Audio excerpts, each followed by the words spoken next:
in the past, when you had an environmental problem, the only solution was basically to be the little Dutch boy, to go stick your finger in the dike, if you know the old fairy tale. And that was basically control technology.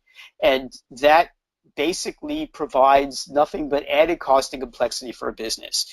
So what we did is we created one of the early pollution prevention programs, a forerunner to sustainable development, where we would sit down with companies and look at their industrial processes, look at the materials they were using, and try to eliminate the use of toxic materials, or if those materials were critical to the industrial process, develop ways of keeping those materials within the process, reusing materials, developing systems that would use those materials much more efficiently.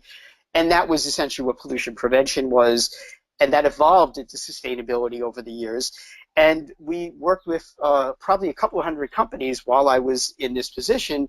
And by the way, I should say that this position was not at DEP. Because we realized it couldn't be at DEP, I found a nonprofit that was working with manufacturers, and I brought this program to that nonprofit, and it was called the Industry and Technology Assistance Corporation in New York. That was part of that national network I mentioned a moment ago. Did that for a number of years, and that program, by the way, was called an Industrial Extension Service. And as the name implies, it was modeled after the Agricultural Extension Service.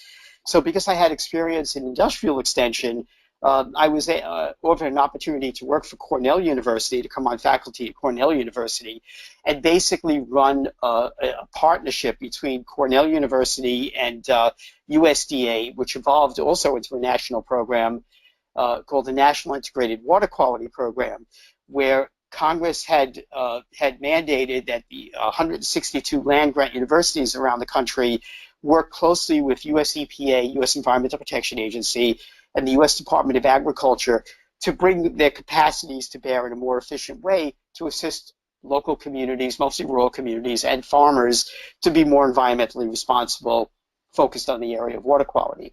So in that, I was the regional director of that program for about 10 years. We focused very much on the livestock sector and, of course, reducing pollution from that industry. And that program, unfortunately, was a George Bush era program. So when the Obama administration came in, they were suffering from a disease that those of you in government might know well. It's called Not Invented Here. And even though it was a good program and bringing value, and we had the data to prove it, the program was, as they say in government parlance, zeroed out, meaning we lost our funding.